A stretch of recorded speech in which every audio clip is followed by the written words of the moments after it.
जब मैं 3-3.5 साल का था तो मुझे एक बीमारी हो गई थी, रूमेटिक अर्थराइटिस। तो मुझे एक दिल्ली के बड़े अस्पताल में दिखाया। बोले कि भैया इस बच्चे को बाहर बैठा दो, ये मुश्किल से 6 महीने जिंदा रहेगा। फिर उन्होंने देखा कि भैया बोला कि ये बीमारी ठीक नहीं होगी, मैं ठीक हो गया। फिर ये बाद में मेरी ये स्टोरी डिस्कवरी चैनल ने फीचर की थी, जहाँ पे ऋतिक रोशन जी मेरी लाइफ स्टोरी बता रहे थे। अब मैं देखता हूँ कि सुपरस्टार मेरे दोस्त हैं, कि एंटरप्रेन्योर मेरे दोस्त हैं। मैं कहता हूँ भगवान वैसी ज़िंदगी किसी को ना दे। मेरे अकाउंट में एक बार 920 रुपये थे। मुझे कोल्ड ड्रिंक कंपनी का ऑफर है 2.5 करोड़ का। आप गूगल पे जाएंगे तो पढ़ेंगे। मैंने पता वेड क्यों छोड़ दिया, क्योंकि मैं कोल्ड ड्रिंक नहीं पीता। भगवान जी ये बोलते हैं कि भाई मंदिर जाओ, मस्जिद जाओ, चर्च जाओ, गुरुद्वारे जाओ। ये भगवान यहाँ थोड़ी है। कोई ये बताओ, अगर प्रोटीन खाने से, ये मल्टीविटामिन खाने से इंसान जवान रहता तो बताओ ये जो उद्योगपति कभी मरते? ये आपकी जो मेंटालिटी है ना, नॉर्मल लोगों की मेंटालिटी नहीं होती है।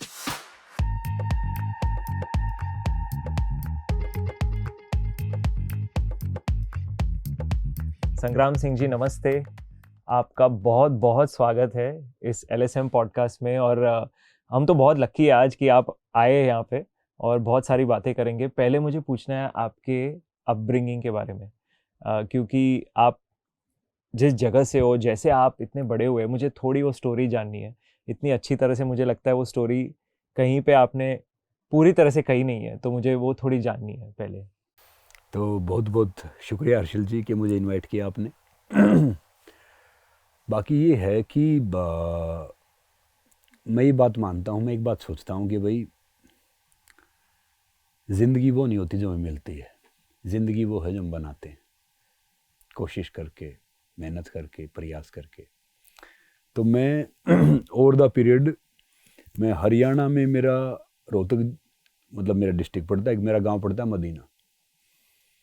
तो एक बहुत साधारण सी फैमिली में मेरा जन्म हुआ, जो बहुत एक तो होता है लोअर मिडिल क्लास फैमिली में।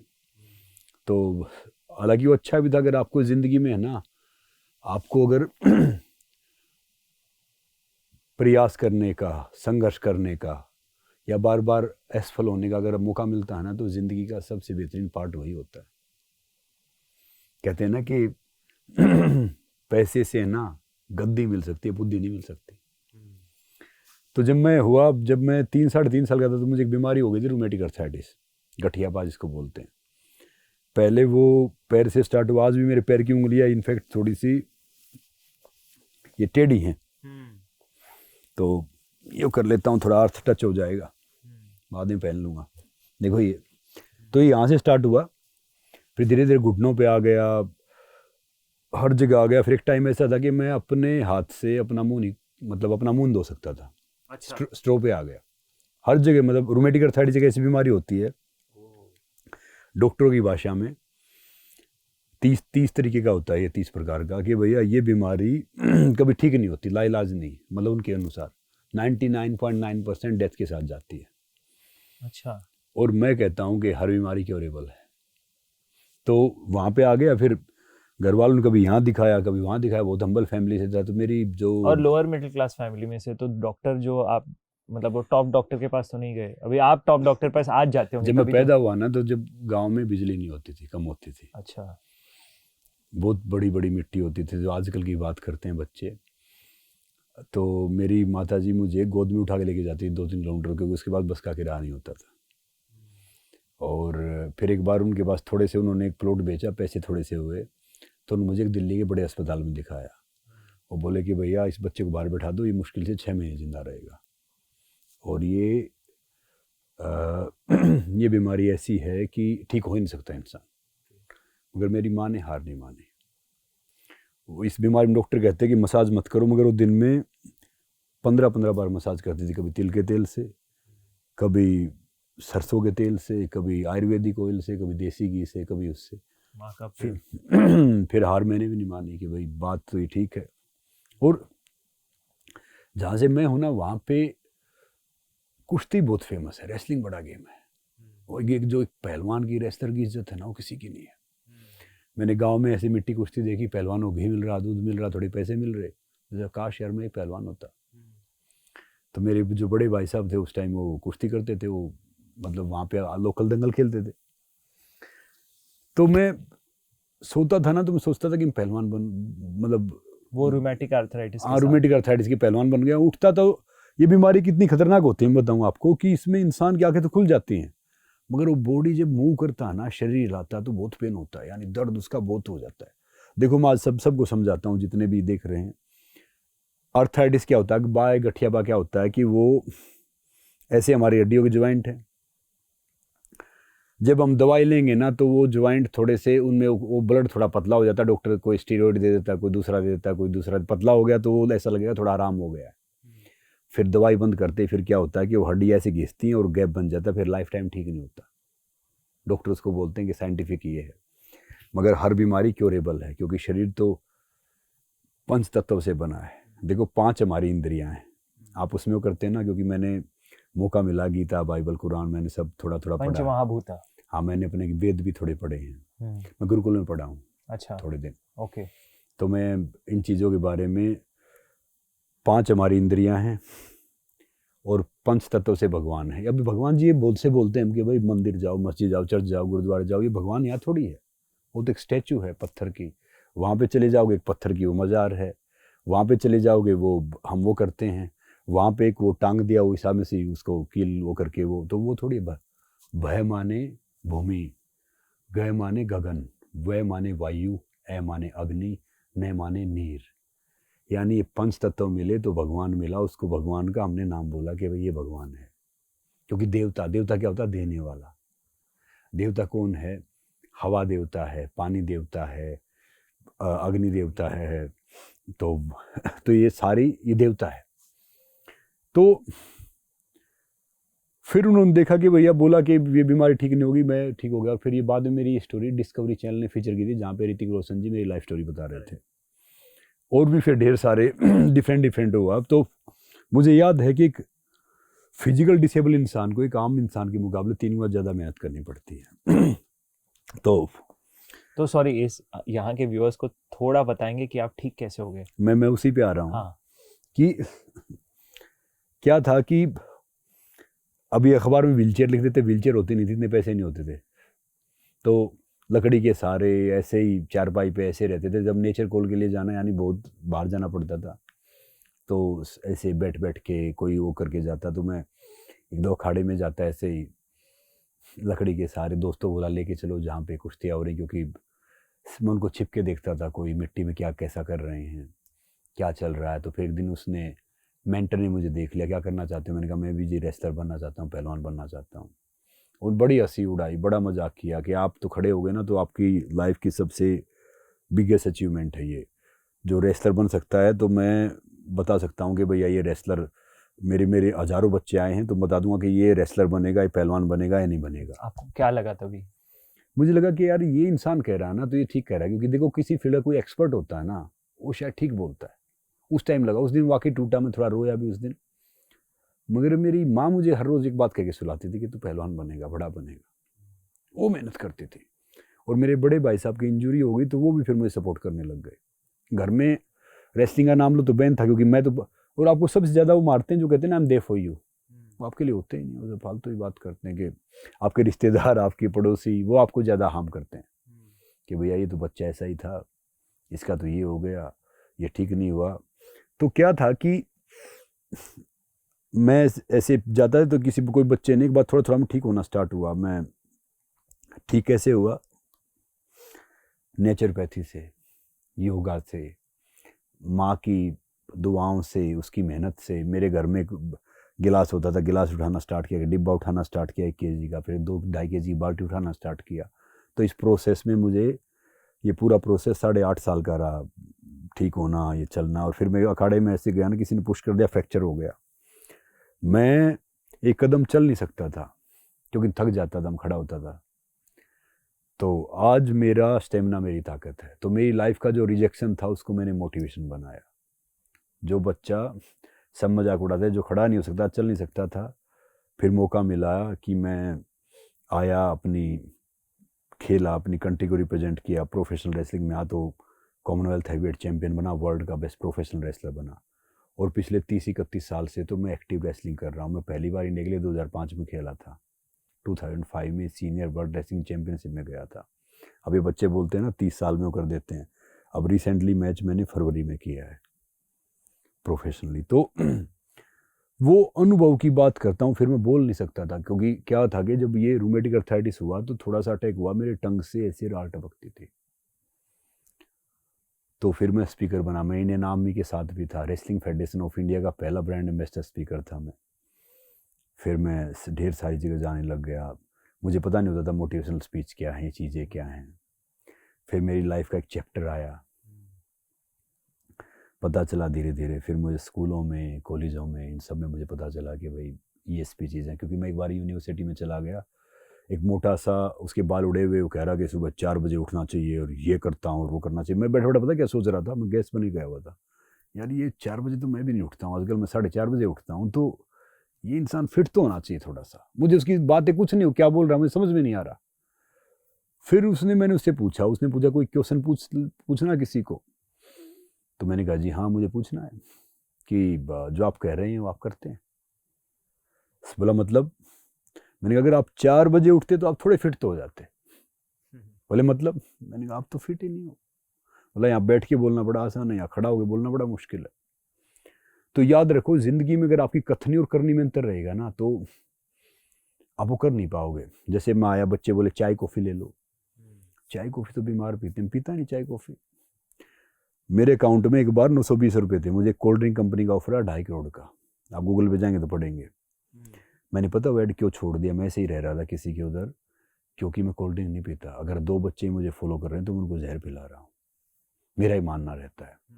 मुझे बड़ा दुख होता है, आजकल मैं एंटी टबैको कैंपेन से जुड़ा हुआ हूँ, उसका फेस भी हूँ, काफ़ी वो हूँ।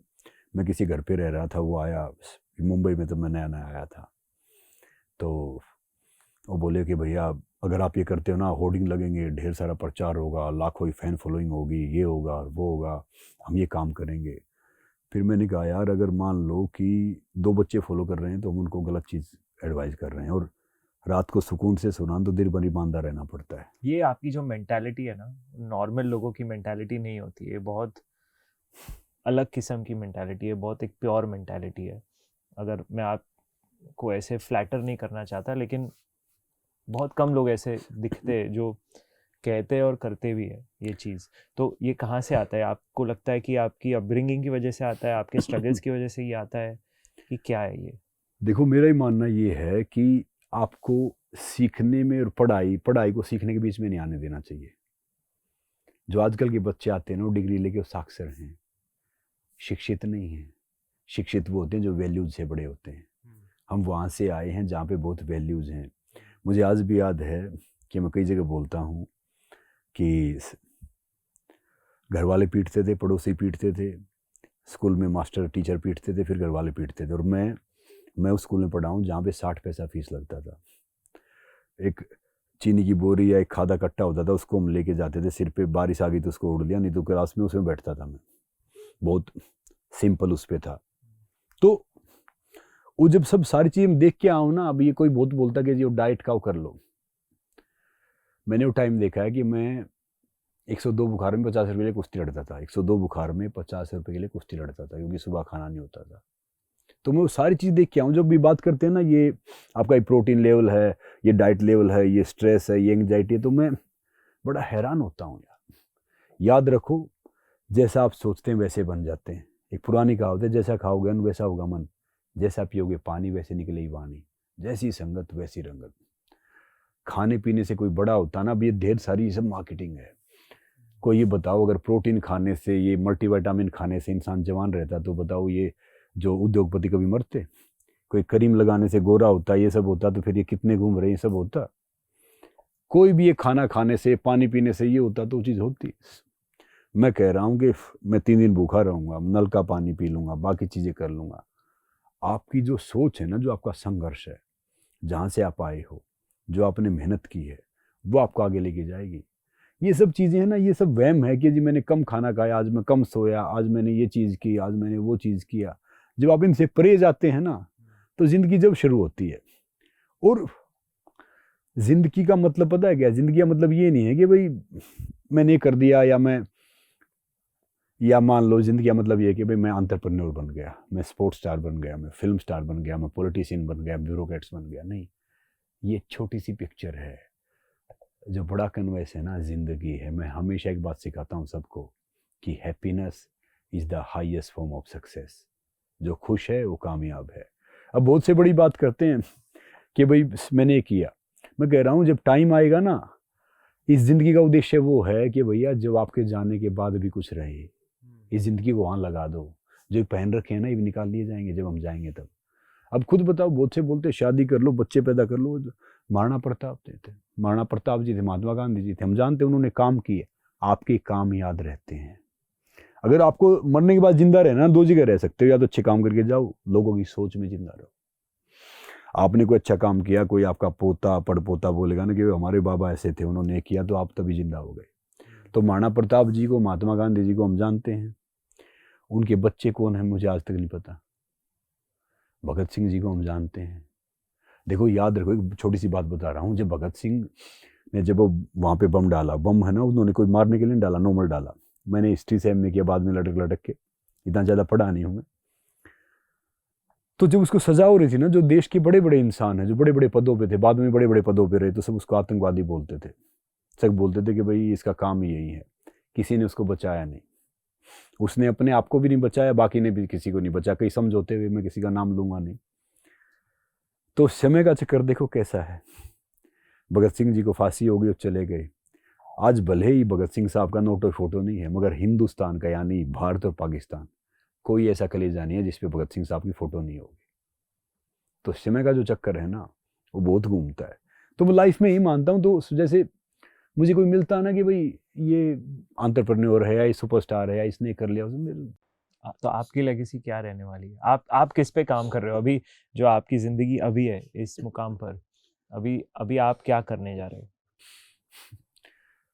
अभी मेरा मानना ये है कि मेरे से बहुत बड़े बड़े रेसलर थे, हैं और आएंगे, मगर मैं कोई ऐसी चीज़ छोड़ के जाऊंगा, जब भी रेसलिंग की बात आएगी, जब भी जिंदगी की बात आएगी, तो मेरा नाम लिया जाएगा।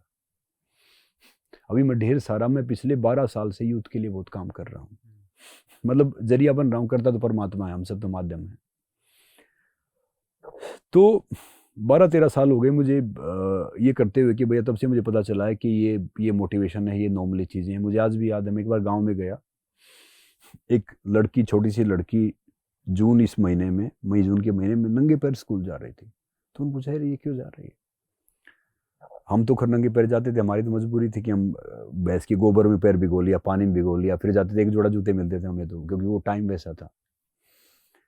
फिर बोले इसकी मदर नहीं है, फादर नहीं है, तो हमने ऐसे स्टार्ट किया था। अब मेरी 175 बच्चों की फैमिली है, जिसमें से 100 लड़कियां हैं, मतलब 95 लड़कियां हैं और 80 करीब लड़के हैं। मतलब करता परमात्मा, मैं तो खाली पोस्ट मैंने चिट्ठी इधर से उधर करता हूँ, उनकी एजुकेशन का, यूनिफॉर्म का मैं जरिया बनता हूँ। आपने बोला 4 बच्चे पढ़ना चाहते हैं, वही स्कूल में अकाउंट खुलवा दिया, और साल भर का उपरांत उससे पूछा, सरकारी स्कूल के साथ में मोस्टली काम करता हूँ, उसी पे वो करवा दिया। किसी से 1 रुपया लेता नहीं। किसी को भी मदद करनी है तो भैया डायरेक्ट कर दो जाके। क्योंकि क्या है कि मैंने एक छोटी सी फाउंडेशन खोली, मगर मेरा ये वो नहीं है। फिर वो सोचेंगे भैया हर दूसरा आदमी यही काम कर रहा है, फाउंडेशन खोल के, कोई टैक्स बचा रहा है, कोई पैसे वो कर रहा है, कोई ये सब कर रहा है। देखो आप है ना, यहाँ तो अधिकारी से तो बच सकते हो, चोरी भी कर सकते हो, पर उससे कैसे बचोगे यार? वो तो हर जगह देख रहा है, सारी चीजें वो कर रहा है। तो मेरी लाइफ का फिर भाव ये है कि मेरे लिए प्राइम मिनिस्टर साहब, रिक्शा चालक, सुपरस्टार, कोई एंटरप्रेन्योर, मेरे लिए सब बराबर है। क्योंकि जब आप वो दौड़ देख के आते हो ना, तो फिर आपको फर्क ही नहीं पड़ता कि क्या चीज़ सही है, क्या चीज़ नहीं है, और क्या कुछ है। बाकी मैं यूथ को एक बात कहता हूँ, जो ढेर सारे हैं, भाई देखो ये ज़िंदगी है ना, हम बहुत लकी हैं, बहुत अच्छे हैं कि हमें इंसान बना दिया है, क्योंकि इंसान ही हंस सकता है। अब ढेर सारों की देखता हूँ कि भाई ढेर सारी शिकायतें हैं, ढेर सारी चीज़ें हैं कि भाई अब मेरे साथ ये हो गया, मैंने ये कर दिया, उसने ये कर दिया, उसने वो कर दिया। याद रखो, हम इस धरती पे है ना, सिर्फ 50, 60, 70, 80, 100 मैक्सिमम उसके लिए आते हैं। ये ज़िंदगी है ना, लीज पे मिली है, मगर इसको रजिस्ट्री करवाने चक्कर में है ना, हम कई साल ख़राब कर देते हैं। फिर ये मेरा, ये तेरा, झगड़ा करने में, वो करने में। आपने ऑफिस बना लिया, फिर उसे दूसरा बना लो, फिर तीसरा बना लो, फिर चौथा बना लो, फिर 5वां बना लो, उसी में घूमते रहते हैं। जाना क्या है, मुट्ठी बंद करके आए थे, मुट्ठी खोल के जाना है। पुरानी कहावत है ना कि हाथ पसारे जन्म लिया, और मुट्ठी बांधे जन्म लिया, हाथ पसारे जाना है। इस धरा का इस धरा पर सब धरा रह जाना है। तो मैं कह रहा हूँ कि भैया नेचर को बचाओ, उसको बचाओ। और जो एक्चुअली जो भगवान है ना, वो आपके माता पिता हैं। मैंने कृष्ण भगवान को नहीं देखा, मैंने राम को नहीं देखा। जो गुरु हैं, जो आपके माता पिता हैं, भगवान के पैर छुओ, उनकी इज्जत करो, और उनका भी सेवा करने का सौभाग्य सबके उसमें नहीं, मेरे नसीब में नहीं सौभाग्य। मैं तो 12, 13, 14, 15 साल की उम्र से निकल गया था। तो वो सौभाग्य मिले ना। अब जैसे बहुत से, चलो मैं भी जाता हूँ, काफ़ी मंदिरों में जाता हूँ, मैं जहाँ पे मैं जाता हूँ कि भाई अच्छा स्थान है। मेडिटेशन या ध्यान है ना, पहाड़ों पे मंदिरों में नहीं होता, माला फेरने से भी नहीं होता, आंखें बंद करने से भी नहीं होता। आप अपना काम ईमानदारी से कर लो तो आप सबसे बड़ा मेडिटेशन वही कर रहे हो। और ध्यान लगाना तो आंखें खोलो, बंद तो आज तक है ही हमारी। वो कहते हैं ना कि अंदर की आंखें खोल लो, बाहर की कर लो बंद। अंदर की आंखें खोल लो, बाहर की कर लो बंद, तो सारी सृष्टि दिख जाएगी दो नैन के बिन। तो भैया अगर आपने अंदर की आंखें खोल ली और बाहर वाली बंद कर ली, तो सारी सृष्टि आपके यहाँ दिख जाएगी कि ये चीज़ें क्या हैं, कैसे क्या हो रहा है, सारी चीज़ें हो रही हैं। अब बहुत से कहते हैं कि जी मैं तो एक्सरसाइज करता हूँ तो भाई इतने ग्राम प्रोटीन खाना चाहिए, मैं तो ये करता हूँ इतने ग्राम प्रोटीन खाना है, जिम में चले गए, आपका बॉडी वेट 80 ग्राम है तो भाई आपको 60 ग्राम प्रोटीन खाना चाहिए। सब फालतू की बात है। बहुत से कहें जी मैं तो अंडा खाता हूँ, मैं तो ये करता हूँ। मेरे दादाजी मुझे एक बात बोलते थे, अरे मुर्गी क्या खाते, एक डंडा मारो मुर्गी 1 मिनट मर जाएगी, गाय भैंस के मुसल मार लो, कुछ होगा, दूध पिया करो। तो जितना जिंदा रहने का हक हमें है, उतना उस किसी गरीब इंसान को भी है, उतना किसी बीमार इंसान को भी है, उतना जो मासूम मुर्गा है, बकरा है, या तीतर है, या ये सब सबको है। अगर हम किसी, देखो मैं इसमें बहस में जाऊंगा नहीं, वेजिटेरियन नॉन वेजिटेरियन ढेर सारे हैं जो वो उसकी वकालत करेंगे, मगर मैं कह रहा हूँ अगर आपको एक्चुअली ताकतवर बनना है ना, तो आप शाकाहारी बन जाओ। इस धरती का सबसे ताकतवर जानवर और सबसे ताकतवर इंसान शाकाहारी है। हाथी शाकाहारी, घोड़ा सोया खड़ा खड़ा सोएगा घोड़ा, अगर कोई बैठ के घोड़ा सो रहा है समझ लो बीमार है। और इंसान, मैं थकता ही नहीं हूँ कितना ही तो कुछ हम काम करूं। अच्छी तरह से ये जो शाकाहारी नेचर को हम अच्छी तरह से कैसे अपना सकते हैं, ये एक अच्छा पॉइंट पकड़ा है आपने। आपने 2-3 बहुत सारे रास्ते ले लिए, मुझे बहुत सारे और सवाल है, लेकिन अगर अब आप सवाल पूछते रहो, मैं तो हाँ, जो जो कहोगे मैं तो जवाब देता रहूंगा। हाँ, तो ये क्योंकि ये जो शाकाहारी नेचर है हमारा, हम्म नॉर्मल लोग क्या क्या होता है कि लोग शाकाहारी है लेकिन फिर आप जैसे मजबूत नहीं है, तो उन्हें कौन से अप्रोच से खाने को अप्रोच करना चाहिए, कैसे कैसे अप्रोच करना चाहिए अब मैं खाने को? बताता हूँ। देखो अगर आपको वाकई मजबूत बनना है ना, आप चाहते हो कि मेरा सारा प्रोटीन मिले, सब कुछ मिले, इन जो ये हाथ है ना, हाथ, इनमें सारे विटामिन है। देखो आपकी 90% बीमारी इन हाथों से और इन पैरों से दूर हो जाती है। अब क्या है ये, क्या है ये, है फायर, आग, ये है एयर, हवा। हम ऐसे बैठते हैं जब ध्यान लगाते हैं, थोड़ा सा माइंड डिस्टर्ब होता है तो ऐसे बैठ गए, और साथ में थोड़ा सा नाखून मिलाया करो। जब नाखून नहीं मिलाओगे ना तो ये मुद्रा कंप्लीट नहीं है। नाखून मिला लिया ना, एक बोलता है कि जी ये बताओ ना कि नाखून मिलाने से क्या हो जाएगा। मैंने कहा सिर में दर्द, डॉक्टर इंजेक्शन कहाँ लगाता है, कूल्हे पे लगाता है, हाथ पैर पे लगाता है ना कहीं पे। फिर ज्यादा अगर आपका माइंड डिस्टर्ब है तो इसको कर लो। ये है फायर, ये है एयर, ये है स्काई, आसमान। तो इसमें थोड़ा सा होगा। फिर आपको लगता है कि भाई आपको खांसी जुकाम ये सब हो गया, थोड़े से वो हो गए, वो विटामिन कम हो गए, तो ये करके 10 मिनट बैठ जाओ, खांसी जुकाम होगा, वो होगा नहीं। और जब कहते हैं ना कि जैसे स्कूल में जाते हैं, ये होता है जल, नीर, पेशाब में जलन है तो इसको करके बैठ गई, एसिडिटी हो गई तो ये करके बैठ गई। तो क्या है, अगर आप खुश होके सूखी रोटी प्याज खाते हैं ना, सूखी रोटी चटनी खाते हैं, तो उससे ज़्यादा प्रोटीन विटामिन मिनरल किसी खाने में है ही नहीं। खुश होके खाना है, खुश होके खाना है, और खाना प्रसाद समझे खाना है। नहीं ज़्यादा खाओगे, कहाँ बाथरूम में जाओ, टॉयलेट में जाओ, खाना भी वेस्ट, आप भी वेस्ट। और जब दिल करे तब खाना खाना है। जो ज्ञानी कहते हैं ना, हालांकि आयुर्वेदा में है भाई सूर्यास्त के बाद मत खाओ, मगर आजकल हम कलयुग में हैं। अब हम फ्री 8, 9, 10 बजे होते तो आदमी क्या करेगा, जब दिल करे तब खाना खाओ, घर का बनाओ खाना खाओ, कोशिश करो दिल खोले खाना। मैं 11-11 बजे खाना खाता हूँ रात को। ये सब जो मुद्रे हैं जो आपने बताए, वो आपने कहाँ पे सीखे? देखिए मैं 30-31 साल तो मुझे रेसलिंग करते हुए हो गई। गुरुकुल में थोड़ा सा मुझे मौका मिला पढ़ने का। अखाड़े में एक सतवीर पंडित सतवीर जी महाराज थे, वहाँ पे मैंने बहुत वो लिया।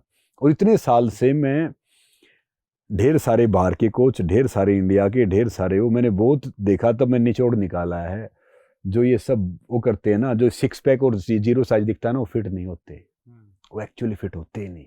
वो जो नए बच्चे हैं उनसे देख के भ्रमित हो जाते हैं कि ये करेंगे, वो एक्चुअली बीमार हो जाते हैं।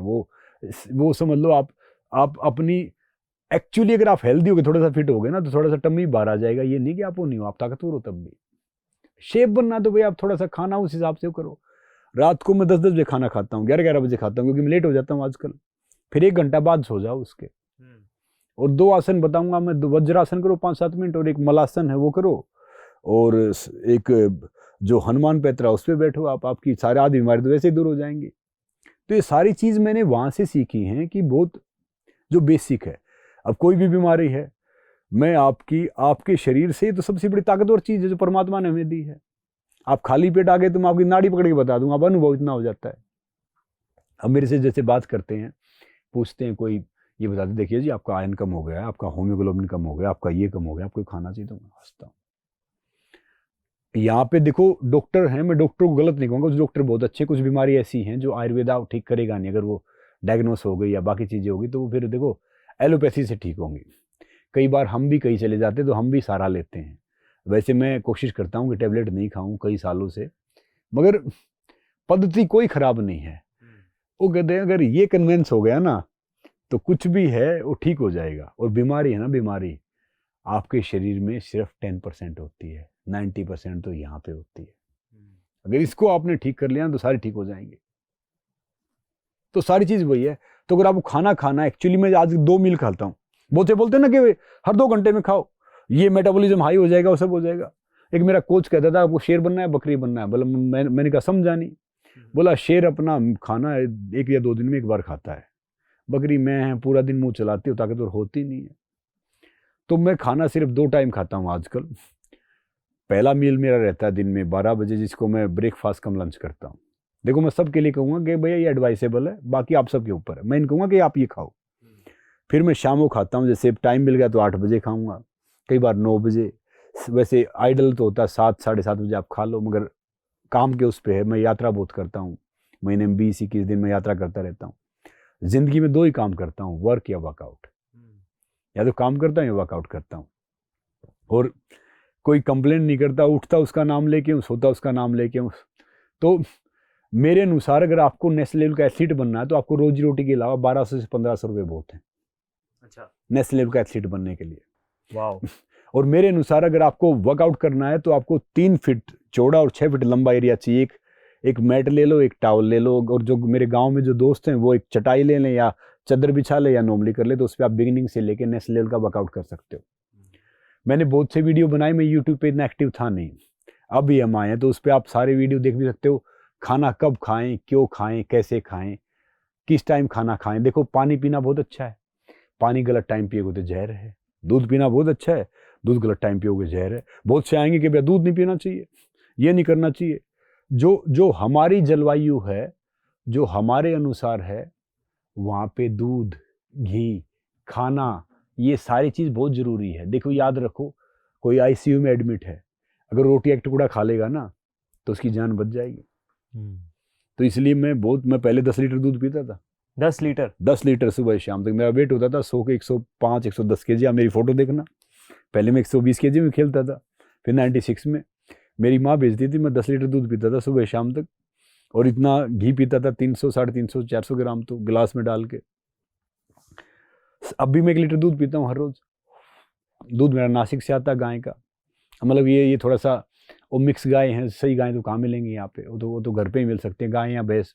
तो भैंस का गाय का मिल्क पीता था। बहुत से बोलेंगे कि मैंने कई देखे हैं जो 1-2 प्रवचन देते हैं कि भाई भैंस का दूध पियोगे तो ये हो जाए, गाय का दूध पियोगे तो ये हो जाए। देखो गाय को तो माँ क्यों कहते हैं कि उसके तो दूध में, घी में ढेर सारी चीज़ें हैं, वो तो अमृत है। जो देसी गाय होगी ना, शाम को सूर्यास्त के बाद खाना नहीं खाएगी। वो तो कई चीज़ें उसकी साइंटिफिक हैं, जो उस पर आएंगे तो फिर लंबा टॉपिक है, बताऊंगा मैं। नहीं, वो अच्छा लंबा टॉपिक है, ये गाय का टॉपिक लंबा अच्छा टॉपिक है। तो गाय का गोमूत्र है, गोबर है, गाय की हर उससे दवाइयाँ बनती है। अगर आप उस पर हाथ फेरते हो ना, खुर्रा फेरते हो, कोई आपकी स्किन डिजीज सारी दूर हो जाएंगी। कैंसर भी है किसी को, देसी गाय जहाँ पे है ना, वहाँ पे सोना स्टार्ट कर दे उस एक कमरे में जहाँ पे गाय बनती है, जहाँ पे गाय सोती है। मैं कह रहा हूँ 6 महीने बाद चेक करवा लो, बीमारी ठीक हो जाएगी उसकी, 99% हील हो जाएगी, आधी ज़्यादा बीमारियाँ। तो देसी गाय को इसलिए माँ बोला गया है ना। आपने केस देखे ऐसे? मैं कह रहा हूँ कि कोई प्रैक्टिकल करके देख ले। माँ बोला गया उसको। माँ तो यानी हम भी बचपन में बैलों पे खुर्रा फिरते, मेरे दादाजी फिरवाते, तब मुझे आइडिया नहीं था कि ये क्यों बोलते हैं, मुझे क्यों कहते हैं। आप देसी गाय सफेद जिसके ऊपर ये निकला हुआ है।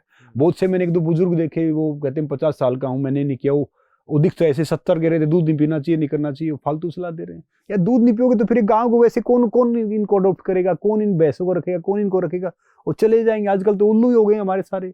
उल्लू पता क्या होता है? रात भर जागता है। हमारे वाले क्या है कि रात भर बैठे रहेंगे, पार्टी करते रहेंगे, घूमते रहेंगे और दिन में सोते रहेंगे। देखो कुत्ता तो बहुत वफादार होता है, उसको अगर कुछ बोलेंगे तो आदि तो जो पेट लवर है, मैं भी PFA से जुड़ा हुआ हूँ, उसका चेहरा हूँ मैं, पीपल फॉर एनिमल का, कहीं उनसे। तो वो तो फिर भी वो सोते रहेंगे रात भर, उल्लू तरह जागते रहेंगे। मेरे पड़ोस में भी एक दो मुझे देख के भागते हो। टेरिस पे जैसे एक छोटा सा वो है मेरा पेंटा हाउस है, तो उसके साथ वाला देखता हूँ तो वो पार्टी करते रहेंगे, नए बच्चे हैं, फिर भागेंगे। फिर क्या है कि थोड़े दिन बाद है ना वो बोलेंगे आई एम पार्टी एनिमल, और फिर 40 साल के बाद चलते फिरते केमिस्ट बन जाएंगे। 3 बजे खाने, 5 बजे खाने, 7 बजे खाने। याद रखो, कितना ही पैसा आपके पास, कितना ही कुछ है, हर्षिल जी, जब तक आप नेचर के दोस्त नहीं बनोगे ना, नेचर के हिसाब से चलोगे नहीं, तो आप जिंदा नहीं रहोगे। माइकल जैक्सन कितना बड़ा आदमी था, कोई कमी थी उसकी? वो चाहता था 150 साल जी, ऑक्सीजन का बेड ले आया, वो 10 डॉक्टर ले लिए, माता पिता गोरे ले लिए, किडनी अलग से वो कर लिया, फिर भी 55 साल की उम्र में मर गया। याद रखो, जो नेचर के साथ रहेगा ना, इंसान 100, 120, 30 साल तक मर ही नहीं सकता। अगर वो नेचर का दोस्त है तो सही तरीके से अपनी खाना सही तरीके से खा रहा है, सही तरीके से, मतलब ये मैं नहीं कह रहा कि भाई ये खा लो। और याद रखना, किसी बीमारी की आप दवाई लेने लग गए ना, तो वो बीमारी तो ठीक होगी। सारी बीमारी है ना, वो कहते हैं ना कि वो हम बचपन में खेलते थे, वो छिपम छिपाया खेल, एक बीमारी ठीक हो दूसरी पकड़ लेगी, दूसरी ठीक हो तीसरी पकड़ लेगी। तो अब बहुत से बोलते हैं, वो आ जाते हैं, उनको पता होता नहीं, वो यूट्यूब से इससे देखते 3 एक्सरसाइज करो भैया फिट हो जाओ, ये चीज़ करो फिट हो जाओ। एक डॉक्टर थे मेरे बहुत करीबी, बस गर्म पानी पियोगे ना ये हो जाएगा। मेरी फूड पाइप में दिक्कत हो गई थी उससे, उसने मुझे एडवाइस किया था, पर्सनली नाम लूंगा। और इंडिया के बहुत रिनाउंड डॉक्टर हैं, बहुत रिनाउंड, उनका व्हाट्सएप पे बहुत वीडियो वायरल हुआ, खाना खाने बाद गर्म पानी पर। बेवकूफ़ आदमी भैया, ऐसी ऐसी सलाह मत दो। गर्म पानी क्या है कि हल्का सा गुनगुना आप सुबह ले सकते हो, बाकी दिन में गर्म पानी नहीं पीना होता। सर्दियों में आप कुछ हो करो बताओ तो अलग बात है। तो इसीलिए भैया, किसी को कोई चीज़ शूट करते, किसी को कोई चीज़ शूट करते, किसी कोई चीज़ शूट करती है, वो चीज़ करो। खाने पीने में उसमें खुश रहो और खाते रहो। जैसे गांव में तो सुबह भैया मैंने मौसम के अनुसार बता रखा। अब यहाँ पे मैं पूरा खाना बताऊंगा तो ठीक है कि सर्दी में क्या खाना चाहिए, कब क्या खाना चाहिए, कौन सा अनाज खाना चाहिए। पहले मिलेट ही खाते थे। अब मैंने प्राइम मिनिस्टर साहब का जो इनिशिएटिव था, मैंने बहुत प्रमोट किया था मिलेट वाला, मिशन मिलेट्स। हाँ, बाकी पहले हम मिलेट ही खाते थे। अंग्रेज आए तो उन्होंने तो हमारे से गेहूँ उगाया, क्योंकि गेहूँ ज़्यादा होता था, नील की खेती करवाई, पैसा कमाने के लिए, सब करने के लिए पहले मिलेट ही तो खाते थे सब। ये सब है। तो अच्छा मिलेट बेस्ड डाइट क्या होना चाहिए? अच्छा मिलेट बेस्ड गर्मी में मेरे हिसाब से आपको ज्वार की रोटी खानी चाहिए। गर्मी में ज्वार की रोटी खाओ, सर्दी में बाजरे की रोटी खाओ, बारिश का मौसम नॉर्मली आ जाए रागी की रोटी खा लो, इसमें भी खा सकते हो। तो अच्छा मिलेट तो आपके दिमाग में है। अब मैंने पानी पिया ना, तो मैंने सोच के पिया भाई ये संसार का सबसे बेहतरीन पानी पी रहा हूँ। मैंने चेक किया कि भाई पानी में कोई वो चीज़ नहीं पड़ी, वो कुछ वो नहीं पड़ा, बाकी सब ठीक है। बाकी सारी चीज़ आपके माइंड से, अगर आपने सोचना स्टार्ट कर दिया ना मैं ये चीज़ कर सकता हूँ या कर सकती हूँ, कोई भी है, वो चीज़ हो जाएगी। कर लेगा वो, कर लेगी तो सारी चीज़ हो जाएंगी। ये सब ऊपरी बातें हैं कि भाई यहाँ पे जाओ तो ठीक है। अब इंसानों के पास पैसा आ गया, सुविधा आ गई, चोचले बना दिया उन्होंने कि भाई ये करो और वहाँ पे जाओ और यहाँ पे वेलनेस करो और वो वेलनेस करो। सच बताऊँ, मैं हमेशा पीस ऑफ माइंड में रहता हूँ। मेरा एक थैला रहेगा, झोला सारा रखता हूँ अपने साथ में, कहीं जाता हूँ, उनमें 2-3 किताब रहेंगी, कोई ध्यान आता लिख लेता हूँ, कोई चीज़ आती है पढ़ लेता हूँ, बाकी खुश रहता हूँ। आप चोचले देखते हो तभी आपको हंसी होती है, हंसी आती है कि क्या होता है? देखो याद रखो, इस दुनिया में कोई भी गलत नहीं है, सब अलग है।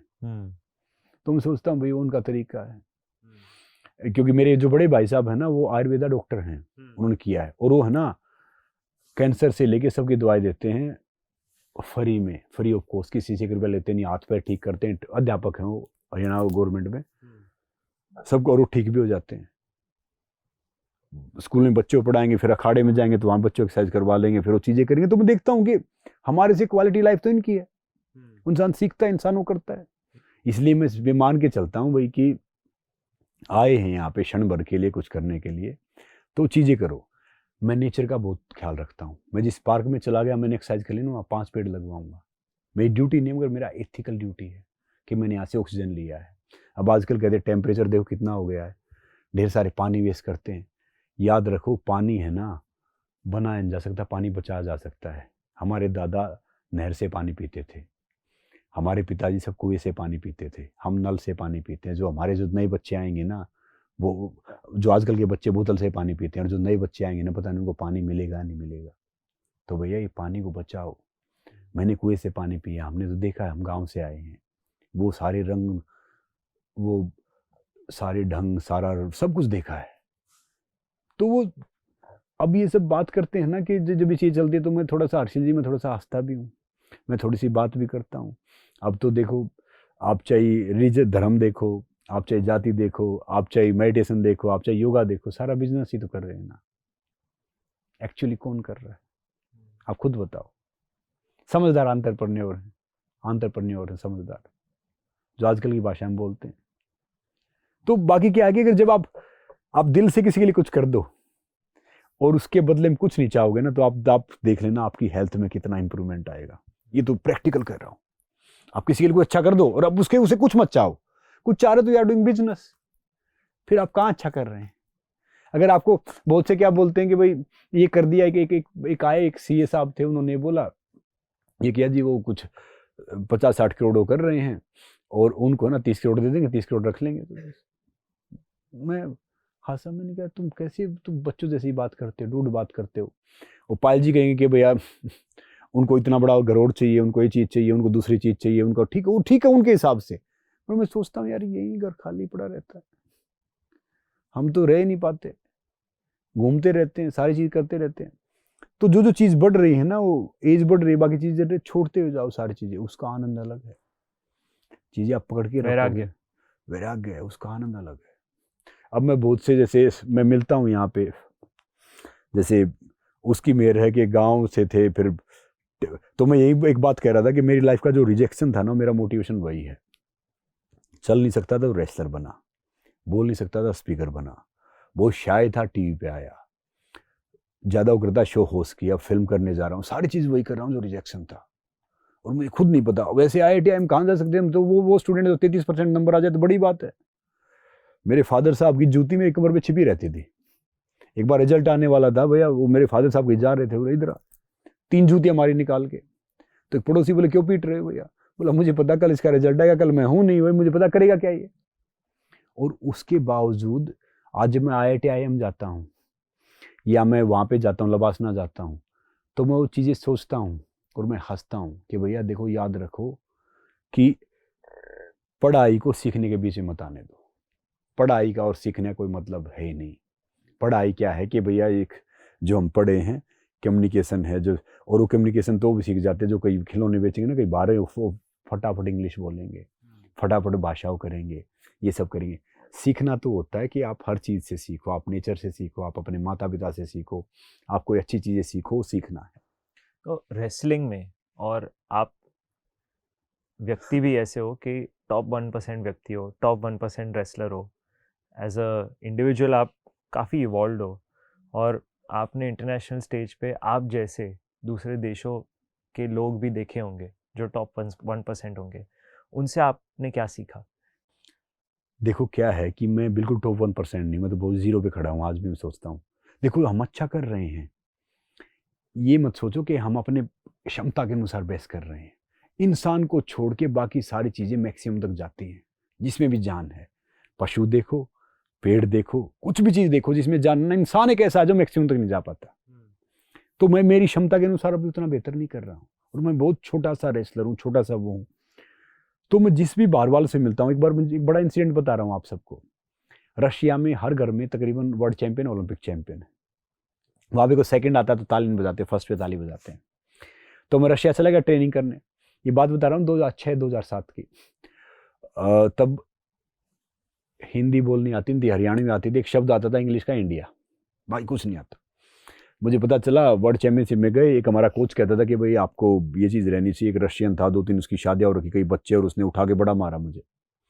तो मैंने कोच को बोला कि आप तो कहते थे कि ब्रह्मचर्य पालन करो, अच्छी बात है, बहुत कमाल की चीज़ है, मगर अभ्यास देखो, याद रखो, हौसला जीतता है, हथियार नहीं।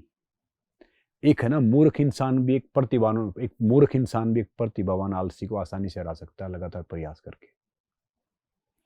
तो जब मैं रशिया गया तो मैंने एक बाइक बेच दी, आपसे पैसे उधारे ले लिए, उनसे पैसे उधारे ले लिए, वो चीज़ें की। तो मैं पहुंचा तो मैं हैरान था कि उस टीम, नेशनल टीम का कुछ पता कौन था, जिसका स्टेट में मुश्किल से 2nd 3rd मेडल था, और हर घर में ओलंपिक चैंपियन, वर्ल्ड चैंपियन थे। तो 2-4 दिन तो मैं देखता रहा, इंडियन को वो बहुत प्यार करते हैं। फिर मैंने उनसे पूछा कि ये ऐसा क्यों, आपके पास तो सारे चैंपियन रेसलर हैं, फिर ये इनका कोच क्यों है? तो उसने जो मुझे बात बताई ना, मेरे माइंड में बहुत बैठी। उसने बोला जो चैंपियन होगा ना, ओलंपिक चैंपियन होगा, वर्ल्ड चैंपियन होगा, क्या वो करेगा, वो दाव यहां से मारेगा, वो थोपेगा उस पर कि भैया मैं ये मारता हूँ, ऐसा दाव लगा, क्या पता कोई बच्चा इधर से मारता हो। ये अपनी सारी फायर इन बच्चों में देखेगा कि मैं अपनी लाइफ में वो नहीं कर पाया, तो इनको करना चाहिए, ये उससे बेहतर कोच होगा, बेहतर वो सब करेगा। तो फिर जो कोच बोला, फिर वो क्या करते हैं कि भैया वो यहाँ पे कोच रहता है, थोड़े दिन बाद जब वो थोड़ा बूढ़ा होता है, उसकी फायर खत्म होती है। रशिया में कहावत है कि भाई बम की फायर खत्म हो गई उसकी, फिर इंडियन उसके हायर कर लेते कि रशियन कोच ले आए, हमने उसको छोड़ दिया। तो मैंने वहाँ सीखा। मेरी लाइफ में 4 तरह के कोच मैंने देखे हैं। एक कोच ऐसा था जो मैच से पहले मैं चाटे मारता था, प्रोफेशनली जब मैं गया। एक कोच ऐसा था जो बहुत गाली गलौज करता था, इसने कर दिया और ये सब। एक कोच ऐसा था कि भाई देखो, ये खेलने का मौका किसी को मिलता नहीं, हो सकता है कि आपकी ज़िंदगी की आखिरी मैच हो या कुछ हो, आपको बेहतर करना है, क्या पता आखिरी है तो बेहतर खेलो। एक ऐसा था से कुछ है ही नहीं यार, ये तो नॉर्मल चीज़ें है, हमें तो हर रोज़ का काम हमारा वही है, गाने वाने सुनो, कौन सा गाना पसंद है, कौन सी चीज़ें करते हो, देखो आराम से टहलो लो जा कराओ ये भी। तो चारों का माइंड सेट अलग था, देखो गलत कोई नहीं था, सब अलग थे। फिर मैंने देखा कि भाई इसमें से क्या है, कि इसमें से बेस्ट कौन है। देखो टेक्निक सब बता सकते हैं, टैक्टिस खुद की करनी पड़ती है। अब मैं आपको 20 दाव बता दूंगा, ये दाव मारो, ये दाव मारो, ये दाव मारो, कुश्ती में एक दाव मुश्किल से लगेगा। टेक्निक सब बता सकते हैं, टैक्टिस खुद करनी पड़ती है। अब जैसे ढेर सारे हैं, अब फिल्म स्टार हैं, हम देखते हैं जो नए बच्चे आते हैं, मुंबई आते हैं, एक्टर बनने आते हैं, सब आते हैं, उनको देख के प्रभावित हो जाते हो, भैया वो एक्टर ना स्मोकिंग कर रहा है, ड्रिंकिंग कर रहा है, पार्टी कर रहा है, नेटवर्क बनाने चक्कर में वहां जाएंगे, वो लाइफ स्टाइल करने चक्कर में बेचारे गलत काम के चक्कर में पड़ जाते हैं, जिंदगी खराब कर लेते हैं। उन्हें नहीं पता कि भाई याद रखो हम सब अलग हैं, और मेरी तरीके का ना मैं ही इंसान हूं। अगर मैं इसको किसी दूसरे के उसमें बनाने में या दूसरे के उसमें लगाता हूं ना, अपने आप को कोई दूसरा बनाने में लगा देता हूं, तो मैं अपनी प्रतिभा का अपमान कर रहा हूं, अपने टैलेंट का अपमान कर रहा हूं। सीखो, मगर आपको अपना बेहतर करना है। अब मान लो हर्षिल आप बन गए, आप ये सब कर रहे हो, कोई दूसरा हर्षिल नहीं बन सकता, और बनेगा तो गलत है, उसको कोई दूसरा करना चाहिए, बेहतर बन सकता है, बेहतर कर सकता है। तो मैं इसीलिए यहाँ देखता हूँ, ये सब करता हूँ, ये लाइफ है ना एक डिफरेंट तरीके की है। अब आज मुझे बड़ा पेन होता है कि जब मैं एंटी टबैको कैंपेन से जुड़ा के नोटेबल जो हमारे क्रिकेटर हैं या फिल्म स्टार हैं, फिल्म स्टार जैसे पहले हीरो बोलते थे, हीरो नहीं, जैसे एंटरटेनर हैं, चाहे वो मैं करूँ, आप करे, कोई करे। हीरो वो इंसान है जो अपने समाज के लिए, देश के लिए निष्ठावान होकर ईमानदारी से काम करता है या काम करती है। हीरो को, ये पर्दे वाले हीरो थोड़ी होते हैं, ये तो एंटरटेनर हैं। चाहे आर्मी है या फार्मर है, ये सब है, वो भी हीरो वही है जो ईमानदारी से काम करते हैं। वो नहीं कि जो तरबूजे में इंजेक्शन लगा देगा, लाल कर देगा, वो हीरो थोड़ी है। तो क्या है कि फिर मैंने बात सीखी ना, अब देखो सारे जैसे ये एंटरटेनर है, सारे गुटखा बेच रहे, तंबाकू बेच रहे, तो मुझे बड़ा पेन, दुख दर्द होता है यार, कि ये तो यार 100 200 500 700 1000 करोड़ के तो आदमी हैं, कई रोजी रोटी चल रही है। और एक आप यकीन करेंगे, मैं आपके उससे बता रहा हूँ, हर साल इंडिया में 13.5 लाख आदमी मरते हैं तंबाकू से। ओह, जिसमें से 2,75,000 12 साल से 30 साल के बीच में एज होती है। और जो बच्चे हैं ना, जो यूथ है, वो हर रोज 5560 बच्चे हर रोज तंबाकू लेना, स्मोकिंग करना स्टार्ट करते हैं, जिनकी एज 18 साल से नीचे है। इन सबको देखिए, क्योंकि इनके रोल मॉडल होते हैं। एक बड़ा क्रिकेटर था नोटेबल, उसकी मैंने ऐड देखी, तो वो तब कोल्ड ड्रिंक की किसी की ऐड करता था, उसने आया, प्रैक्टिस की, फिर कोल्ड ड्रिंक पी। तब गांव में हम छोटे होते थे, था नहीं, मैंने अनाज बेच के, मैं कंचे वाली कोल्ड ड्रिंक खरीद के लाता कि ये पी रहा तो मुझे पीना चाहिए। जो मुझे मिला तो मैंने उसको बोला। क्या होता है कि बी टाउन में बच्चे इन सब को अपना आइकन मान लेते हैं, हीरो मानते हैं। तो क्या कहा उन्होंने? तो बोला मेरी गलती थी, मैंने कहा नहीं, करना नहीं चाहिए। तो मुझे बहुत वो लगता, याद रखना पैसा ना पैसा, मेहनत करके आएगा ना, सौभाग्य से मिले और पैसा, उसको 7 पीढ़ियां भोगती हैं। छीना झपटी करके या ऐसे चीटिंग करके पैसा कमाया, उसको 7 पीढ़ियां भुगतती हैं। वो पैसा बीमारी में जाएगा, किसी और में जाएगा। देख लेना, इंसान, फेम, पैसा जैसे आता है वैसे ही जाता है। सही तरीके से आएगा तो सही तरीके से जाएगा, नहीं तो ऐसा ही रहेगा। इसलिए मैं भी 2-4 ब्रांड का ब्रांड एम्बेसडर बना, उनका बना। जैसे मैं 1-2 प्रोटीन कंपनियाँ बना, मैंने उनका प्रोटीन लिया, जो एक बहुत नेचुरल कंपनी है, अब नाम नहीं लूँगा। तो लिया, देखा मैंने, ये तब देखा कि भाई जीवन में अपन करना है तो चीज़ों करनी पड़ेंगी। मगर मैं पर्सनली सबको रिकमेंड करूँगा कि भाई आप है ना प्रोटीन नेचुरल सोर्स से लो। मैंने कहूँगा गलत है वो एक्सेस करो तब आप खाओ, मगर नेचुरल सोर्स से प्रोटीन लो। दाल खा लो यार, रोटियां खा लो, चबा चबाए खाओ।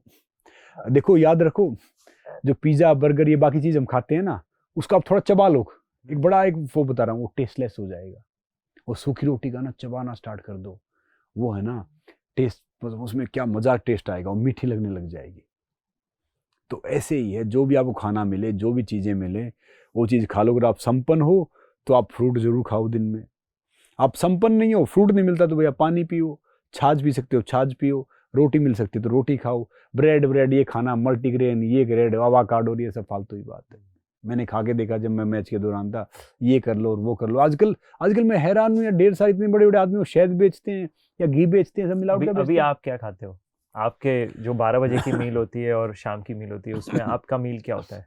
मैं जो 12:30 बजे खाता हूँ, दाल खाता हूँ 1 कटोरी, एक सब्जी लेता हूँ, एक चीज़ और कुछ मिल जाए ठीक है वो खा लेता हूँ। 2-3 रोटी लेता हूँ, चाहे वो रोटी जवार की हो या गेहूं की हो या कुछ हो। एक छाछ लेता हूँ, देसी घी डालता हूँ। मैं कहीं पे भी ट्रैवल करता हूँ, कहीं पे भी जाता हूँ, मैं 4 चीज़ अपनी साथ रखता हूँ: गुड़, घी, हल्दी, नमक। तो देसी घी वो करता हूँ, और साथ में खाना खाने से पहले एक सेब खाता हूँ, मैं एक फ्रूट खा लेता हूँ। तो वो चीज़ खाता हूँ और उसमें हो जाता है, जैसे आज सीज़न है तो एक आम खा लिया साथ में, रोटी के वो सब कर लिया। फिर दिन में मैं खाना खाता नहीं, दिन में जानबूझ के ऐसे रखता हूँ, फिर रात को जा खाऊंगा। रात को मैं दूध पीऊंगा अपना, खीर बनी हो खीर खाऊंगा। मीठे में मैं चीनी लेता। तो आप ही घर से ना 4 चीज़ें दूर कर ही दो, जो भी देख रहे हैं: सफ़ेद नमक, सफ़ेद चीनी, रिफाइंड ऑयल, एक पिसी हुई छोटी लाल मिर्च। बड़ी लाल मिर्च रखो तो ठीक है, वैसे तो मिर्च तो काली खानी चाहिए, फिर नहीं रखते तो थोड़ी हरी खा लो, लाल तो ऐसे भी कम ही खानी चाहिए। ये तो सिर्फ, अब दिक्कत क्या है कि जो हम अपनी टेस्ट के लिए, जीभ के लिए सारी चीज़ खाते हैं, बाकी चीज़ तो नॉर्मली है, मतलब इतना कोई ज़रूरत है नहीं कि भैया ये करें या ये खाएं या वो करें। तो मैं तो बहुत सादा जीवन, उच्च विचार। देखो गलतियाँ हम भी करते हैं, गलतियों सीखते हैं, मगर सिंपल लिविंग, हाई थिंकिंग वो होनी चाहिए। अब तो फ़र्क ही नहीं पड़ता। जब होते थे ना पहले के, ये जाना है, ये गाड़ी है, ये वो है, अब मैं हैरान हूँ कि वो 70, 80, 90 लाख की गाड़ी खरीदवा दी, वो साल में 1000 किलोमीटर नहीं चलती। उससे अच्छा मैं कोई FD करता या किसी ज़रूरतमंद को पढ़ा देता। जो नॉर्मल एरिया में, रूरल एरिया में बच्चे ना, 1-1.5 रुपये में एक साल के लिए एक बच्चा पढ़ लेता है। अब मैं कहीं खाना खाता हूँ या कुछ मैं लेता हूँ तो मैं सोचता हूँ कि यार मैं एक बच्चे का वो कर रहा हूँ। और जो मैंने चीज़ें कर रखी है, जो मैं 1 रुपया कमाऊंगा तो मैं 10 पैसे उसके पहले ही भगवान जी के नाम से वहाँ डाल देता हूँ।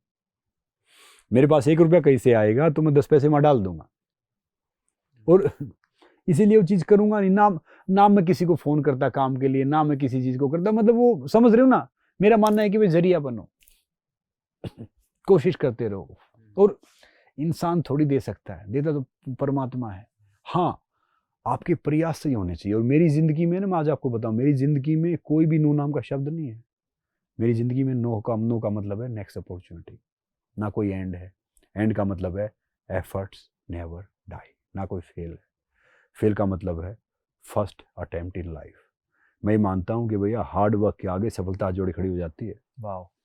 और किस्मत को है ना, मेहनत हमेशा सलाम करती है। मैं हार्ड वर्क, लक, इसमें बिलीव ही नहीं करता। कोई ढेर सारे आजकल एस्ट्रोलॉजर आएंगे, दूसरे आएंगे, आई रिस्पेक्ट एवरीवन, कि हरे पेन से लिख लो, लाल पेन से लिख लो, तीसरी चीज़ कर दो, चौथी चीज़ कर दो, ये अंगूठी पहन लो, ये सब कर लो, सब कर लो। लक भाग्य सब यहाँ पे है, मेहनत करो, वो मजबूर हो जाएगा देने के लिए। ये सब छोटी बात है। भूत क्या होता है? जो बीत गया वो पहले ही परेशान था, अब कहाँ से आएगा? मैं चुराव से, हर जगह से उठा खाता हूँ। मैं जहाँ पे रहता हूँ, मंदिर मस्जिद है, वहाँ पे आप यकीन करोगे, अभी बता रहा हूँ आपको, मैं एक बार एयरपोर्ट से आ रहा था, फ्राइडे की सुबह एक टोकरा रखता था वहाँ पे, उसको भिखारी भी नहीं उठाते। और फिर मैंने क्या किया कि वो टोकरे में बहुत कमाल के क्वालिटी फ्रूट होते थे, परफ्यूम होता था, टिक्की बंदी, एक काला कपड़ा होता था, सब होते थे। तो मैंने एक बार देख लिया गलती से, 3:30 बजे टाइम है, एयरपोर्ट से आया, टैक्सी में था। तो फिर मैंने वो गाड़ी ली, भिखारी भी नहीं उठा रहे, मैंने कहा इससे नीचे कहाँ जाओगे नालायक, उठा के तो कुछ खा लो। फिर मैंने वो टोकरा वही गाड़ी में रखाते उनको भी दिया, टिक्की बंदी जो मेरे घर में काम करने वाली जो मेड वो सब आते उनको देता, और परफ्यूम वगैरह इत्र वगैरह में लगा लेता। और मेरे घर में 5-6 साल वही फ्रूट यूज होते थे, वही वो सब होता था। एक बार पायल जी की मदर और उसका ब्रदर आ गए, वो बोले कि भैया सिर में दर्द लगता, चौराहे पे पैर आ गया इनका। मैं उन्होंने सोच रहा हूँ कि भाई जो नींबू पानी पी रहे, जो खाना खा रहे, जूस पी रहे, सारा इसी का तो है। तो ये सब मन का वहम है, मतलब ये सारी चीज़ें मैंने शमशान घाट से लेके मैंने हर जगह मैं खाना खाता हूँ, मीठा खाता हूँ, फीका खाता हूँ, वर्कआउट करता हूँ। अगर आप सही हो ना तो आपकी वो, मैं कहता हूँ कि सारी चीज़ हैं होंगी धरती पे, जरूर है, मगर अगर आप सही हो, काम सही करते हो, तो सृष्टि आपकी मदद करती है, आपको पीछे लेके जाती है, आगे लेके आती है। तो इसीलिए याद रखो, जो आपका सेल्फ बिलीव है ना, वो होना चाहिए। आत्मविश्वास ऐसी चीज है कि आप कुछ भी कर सकते हो, कुछ भी पा सकते हो, कोई ऐसी चीज है ही नहीं। वो लिमिट है ना, लिमिट, सारी लिमिट यहाँ पे है, बाकी लिमिट कहीं नहीं है। अब मैं इस एज में, आप यकीन करेंगे, 1 साल पहले मैंने फ्लिप मारना ये सब सीखा है, बैक और ये फ्रंट और ये सब ये सब कहते कि अब आप, मैं एक बड़ा न्यूज़ बता रहा हूँ, जब आपका तो 5-10 दिन बाद आएगा। अब मैं रेसलिंग तो इतने साल से कर रहा था, पहले मैच्योर कर रहा था, प्रोफेशनल कर रहा था, अब मैं MMA टर्न करूंगा इस एज में, पहला इंडियन बनूंगा। बहुत से बोलते कि भाई हड्डी जुड़ेगी नहीं जुड़ेगी। इस जिंदगी का मजा पता है क्या है? तब तक है जब तक हाथ पैर चल रहे हैं ना। अब बहुत से बोलते कि मैं देखता हूँ ना कि खाना छोड़ दिया, सलाद ले आएंगे दूसरी चले, यही उम्र तो खाने पीने की, फिर बाद में सूप भी पीना है, 80 साल के बाद सूप भी पीना है, फिर जो दिल करे वो खाओ भैया, इस उम्र में नहीं खाओ, कब खाओगे? और रात का खाना कभी नहीं छोड़ना चाहिए, रात को खाना खाने से उम्र लंबी होती है, चेहरे पे चमक रहती है। देखो मेरा चेहरा चमक रहा है ना, जरूर। तो बिल्कुल यही है कि आप अपने नियम टाइम पे रोज वो बताते। मैं नहीं कहूँगा कि भाई डाइटिशियन को गलत है या कोई दूसरा गलत है, गलत कोई नहीं है, सब अलग हैं। मगर देखो, अगर आपको सही डाइट चाहिए तो कभी आप मेरे पास आ जाना, आपने पूरे दिन शेड्यूल लिया ना, मैं उसी में पेन से ठीक कर दूंगा, और आप 6-7वें दिन कहोगे कि भाई मुझे वाकई बहुत ताकत महसूस हो रही है, ये चीज़ें महसूस हो रही हैं। मैं कोई ऑफिशियली डाइटिशियन हूँ नहीं, मैं कोई किसी कंसल्टेंट कोई पैसे नहीं लेता, मैं किसी कोई बात नहीं करता, मगर मेरा ही मानना ये है कि आप सारी चीज़ें कर सकते हैं। आपको एक वो पुरानी सी कहावत है, देखो वो 4 लाइन बोली थी, किसी बड़े आदमी ने बोली थी, वो नाम भूल गया उनका मैं, कि अच्छी थी पगडंडी अपनी, सड़कों पर तो जाम बहुत, फुर्से हो गई फुर्सत अब तो, सबको यहाँ काम बहुत, उजड़ गए सब बाग बगीचे, 2 गमलों में शान बहुत, दूध दही घी कोई नहीं खाते, कहते डिब्बों में जान बहुत, चिट्ठी पत्री बंद हो गई सब, फोनों पर पैगाम बहुत, झुके झुके स्कूली बच्चे, बस्तों में सामान बहुत, सुविधाओं का ढेर लगा है फिर भी इंसान परेशान बहुत, जिंदगी का जय नहीं पता, कहते हैं चांद पे जान बहुत, फुर हो गई फुर्सत अब तो, अच्छी थी पगडंडी अपनी, सड़कों पर तो जाम बहुत। वाह। तो भैया मैं ये बात यही कह रहा हूँ कि जो जिंदगी है ना, वो बड़ी चीज़ों में नहीं है, वो सुविधाओं में नहीं है, वो बड़े उसमें नहीं है, वो छोटी छोटी चीज़ों में है। अगर आपको आपका सांस लेना मोटिवेट नहीं कर रहा ना, तो आपको जो दुनिया की कोई चीज़ आपको मोटिवेट कर ही नहीं सकती। और मैं एक बात हमेशा बोलता हूँ कि भैया याद रखो, जब तक दुनिया वाले आपके सपने पे हंस नहीं रहे ना, तो समझ लो आपका सपना छोटा है, और जिस पे जमाना हंसता है इतिहास वही रचता है, और इतिहास है ना पागल इंसान रचता है। मैं हमेशा एक बात बोलता हूँ, big number is boring, be crazy for everything. और ये इतिहास पता किसने बदला है? उन चंद पागलों ने बदला जिनको दुनिया कुछ करने के लायक समझती नहीं थी, वो इतिहास लिखे गए हैं। जो बड़े बड़े अवार्ड पढ़ाएंगे, इधर उधर पढ़ाएंगे, तो बैठ के हिसाब किताब करेंगे, एंटरप्रेन्योर बन जाएंगे, मगर सिर फिरे नहीं बनेंगे। याद रखना, सिर फिरा वही बनता है जो इतिहास रचता है। सिर फिरा ये नहीं, सिर फिरा वो नहीं कि किसी को मार दिया सब कर दिया, सिर फिरा यानी कुछ सोचेगा। मेरी लाइफ में कोई कंफर्ट नहीं आने देता हम कभी भी। कंफर्ट आता है तो भैया मैं तो सोचता हूं कि शेर की पूंछ पकड़ रखी है, छोड़ेंगे तो खाएगा, साथ साथ तो भागते रहो, उसमें भी दिक्कत है, मगर पकड़े रहो। जिंदगी का आनंद उसी में है जो संघर्ष में गुजरे, जो ढेर सारे उसमें गुजरे। वो काम ही तो आपको पहचान दिलाएगा ना। जब आपकी लाइफ में कंफर्ट आ गया, आप आराम से बैठ गए, इसी में बैठ गए, भैया हर्षिल ने 2 स्टूडियो बना ली, अब बस रोजी रोटी आ गई, तो आपकी ज़िंदगी की आपने दरवाजे बंद कर लिए, पैर पे कुल्हाड़ी मार ली। पैसा कमाने से बड़ा आदमी नहीं होता, पद प्रतिष्ठा से इंसान बड़ा नहीं होता, या कोई बड़े पोस्ट मिल जाए उससे इंसान बड़ा नहीं होता। बड़ा इंसान वो होता है जिसकी सोच बड़ी है। बड़ा इंसान वो होता है जिसके पास बैठे कोई छोटा फील ना करे, वो बड़ा इंसान होता है। देखो राजनीति पहले क्या होता था, पंच परमेश्वर होते थे। गांव में जो समझदार आदमी होता था ना, उसको पंच परमेश्वर बोलते थे। वो इंसाफ करता था, वो न्याय करता था। ये दूसरी बात है, आजकल 543-44 में 400 के ऊपर एफ दर्ज है, वो अलग बात है। मैंने कहता कि आज के उसके हिसाब से हो सकता है। अब कहीं भी चले गए, पुलिस स्टेशन चले जाए, इधर चले जाए, उधर चले जाए, गलती उनकी भी नहीं। मैं पुलिस में रहा हूँ, पुलिस भी बहुत हार्ड वर्क करती है, काम करती है, मगर कई जगह सिस्टम ऐसा है कि 20-50 हज़ार रुपये देके एफ लिख लेते हैं, कोई दूसरा पैसे लेके वो कर लेता है। एहसास तो उनको भी होता है, याद रखना। वो कलयुग सतयुग सब यही है। वो कहीं उधर नहीं है कि वो कि वहाँ चले गए, वहाँ स्वर्ग है, वहाँ नरक है। आपकी सोच सही है, आपकी सेहत ठीक है, आपका वो ठीक है, तो भैया यहीं पे स्वर्ग है। और आपकी सेहत खराब है, आपकी सोच खराब है, तो यहीं पे नरक है। Health is only wealth. मैं एक बात हमेशा बोलता हूँ। एक बार एक बड़े रिनाउंड जर्नलिस्ट ने मेरे से पूछा कि इंडिया का सबसे अमीर आदमी कौन है, तो मैंने कहा मैं ही हूँ। तो पहलवान आदमी है, पागल हो गया, मतलब पागलों जैसी बात करता है। बोला अच्छा अडानी अंबानी को जानते हो? मैंने कहा जानता हूँ। तो अच्छा, वो चला गया, उसको थोड़ी देर में हार्ट अटैक आया, ठीक ठाक होके मिला फिर 1-2 महीने बाद। फिर उसने मुझे बोला यू आर राइट भैया, जिसकी सोच से या जिसका शरीर से ये हो, इस दुनिया का सबसे संपन्न इंसान है, अमीर इंसान है। अब मैं देखता हूँ कि सुपरस्टार मेरे दोस्त हैं, कि एंटरप्रेन्योर मेरे दोस्त हैं, मैं कहता हूँ भगवान वैसी ज़िंदगी किसी को ना दे, किसी को भी ना दे। ना वो सोते हैं, ना वो रहते हैं, पूरे उल्लू की तरह पीते रहते हैं, दिन में ढेर सारी दवाई खाते रहते हैं, यहाँ भागना बाहर भागना, बस एक फ़ोटो के लिए, पब्लिक उसके लिए वो डाल दिया, एक न्यूज़ कर दी। वो ज़िंदगी थोड़ी है। दीवार गिरने वाली, बाहर से डिस्टेम्बर कर दो, दीवार 10 दिन ही नहीं दिखेगी, बारिश आई गिर जाएगी, धक्का लगेगा तब भी गिर जाएगी। तो अपनी ज़िंदगी एक्चुअल जियो ना यार, जेन्युइन जियो ना, जेन्युइन तरीके से रहो। ये कोई सोशल मीडिया पे 5 फॉलोअर बढ़ गए तो आप स्टार थोड़ी बन गया, स्टार नहीं बने। और कोई आपके लाइक्स कम नहीं आए, ज़्यादा नहीं आए, तो आप स्टार बन गया, नहीं बने। ये फालतू ही बात है। और आजकल मैं देखता हूँ जैसे ढेर सारे बच्चे सुसाइड कर लेते हैं, मार्क्स कम आए। मैं कोटा में गया तो मैंने देखा 26 बच्चों का मैंने लेटर पढ़ा, 25 का लेटर एक था। तो पहले तो मैं माता पिता को कहना चाहूँगा कि सॉरी मम्मी पापा, मैं नहीं कर पाएगी। भाई तुम्हारा लड़का तुम्हारा, ये लड़की तुम्हारी, ये थोड़ी वो बन जाएंगे। डीएनए तुम्हारा है, तुम कुछ नहीं कर पाए तो क्यों पे लाद रहे हो? मैं कहता हूँ किसी भी बच्चे पे कुछ मत ला दो। सब माता पिता को कहता हूँ, क्या पता कोई स्पोर्ट्स स्टार बनना चाहता हो, स्पोर्ट्स स्टार बनना चाहती हो, कोई फिल्म स्टार बनना चाहता हो, कोई हो सकता है यूट्यूबर बनना चाहता हो, कोई हो सकता है डांसर बनना चाहता हो। तो ये लाइफ सबकी है। और कामयाब पता है कौन है? आपको जिंदगी में लेगेसी छोड़ दिया। मेरे से पूछ रहे थे ना कि आप क्या लेगेसी छोड़ रहे हो? जिस काम को आप पसंद करते हो, प्यार करते हो ना, वो करते हुए फेल हो गए ना, वो लेगेसी है। या जिस काम में आप सक्सेस हो गए, जिसको आप प्यार ही नहीं करते, पसंद ही नहीं करते, कितने सक्सेस हो जाओ, लेगेसी वो नहीं है। लेगेसी जिस काम करते हो आप फेल हो गए ना, वो लेगेसी है। तो आपके ऊपर है।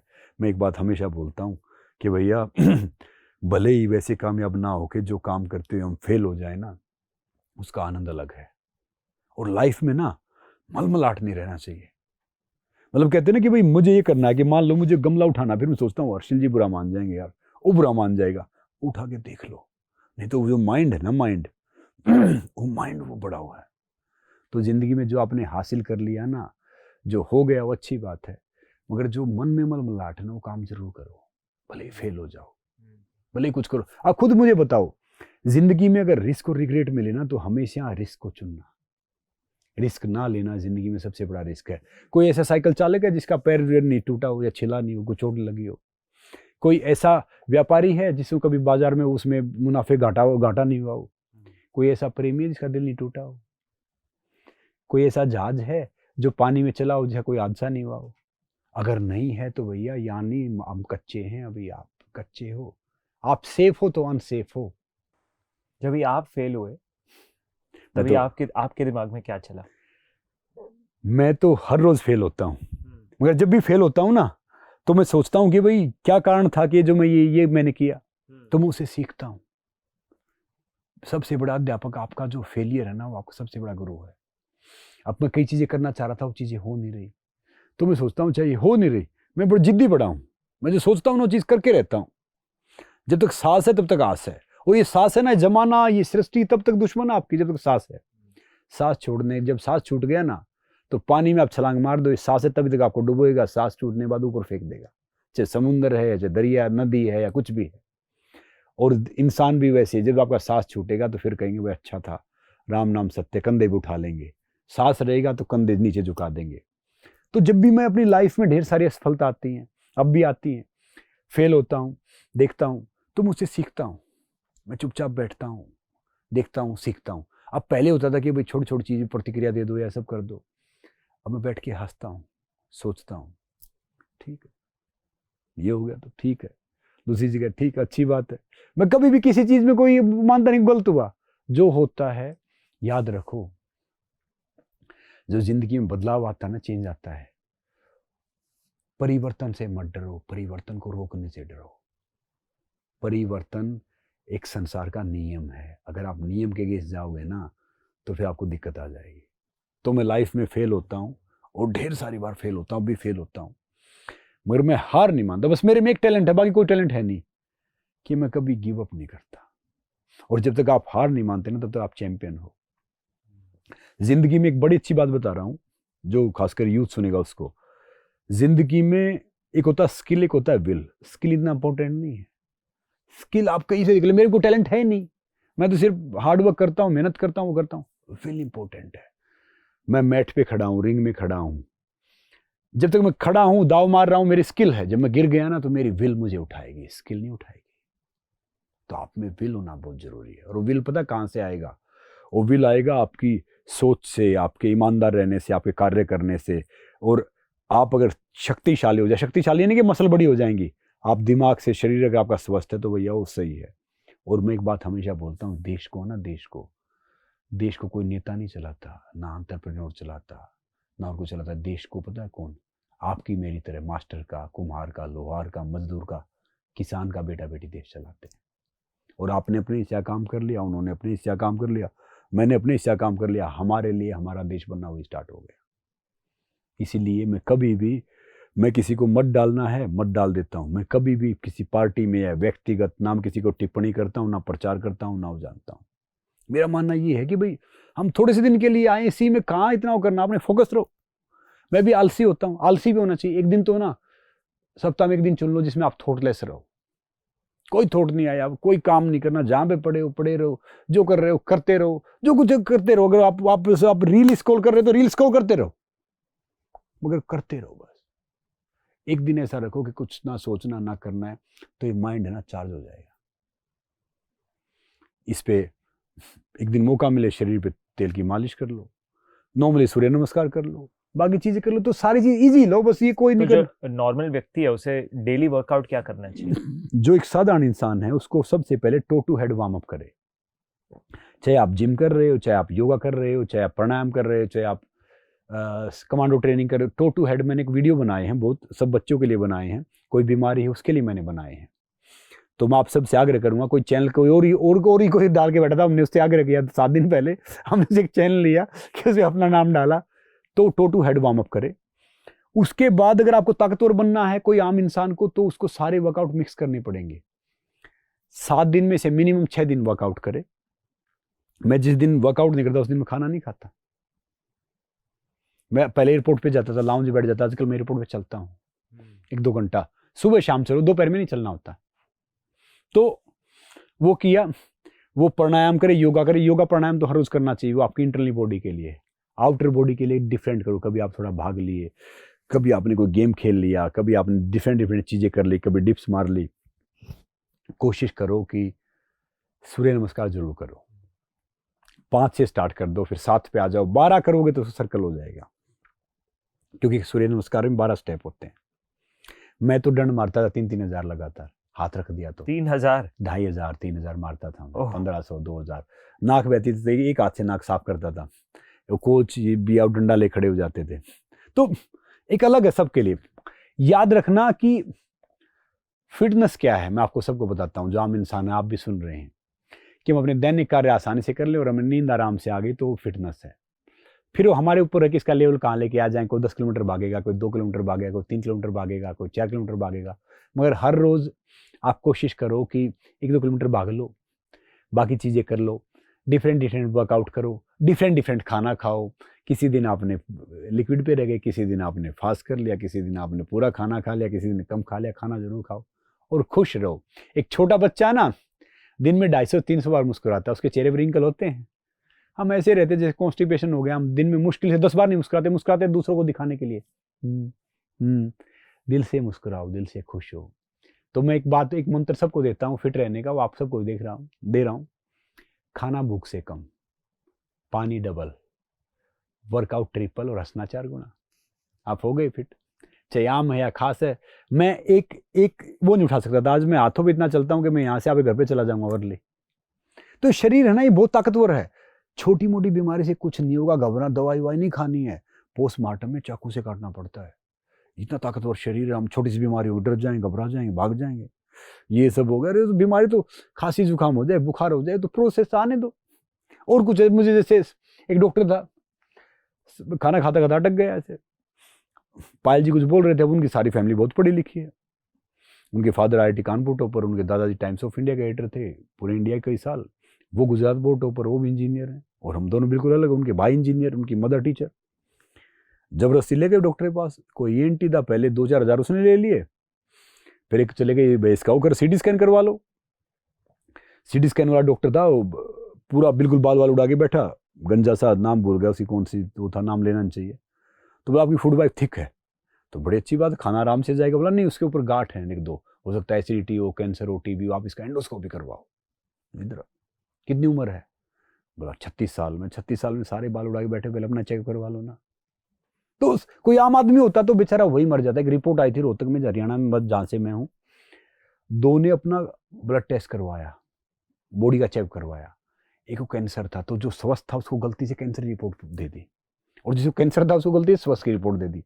तो जो स्वस्थ था ना, उसकी विदिन 6 मंथ डेथ हो गई, और जिसको कैंसर था ना, वो हेल्दी हो गया। तो जो आप दोगे ना वही पाओगे। तो भैया खुशियाँ दो, अच्छी चीज़ दो तो अच्छी चीज़ आएंगी।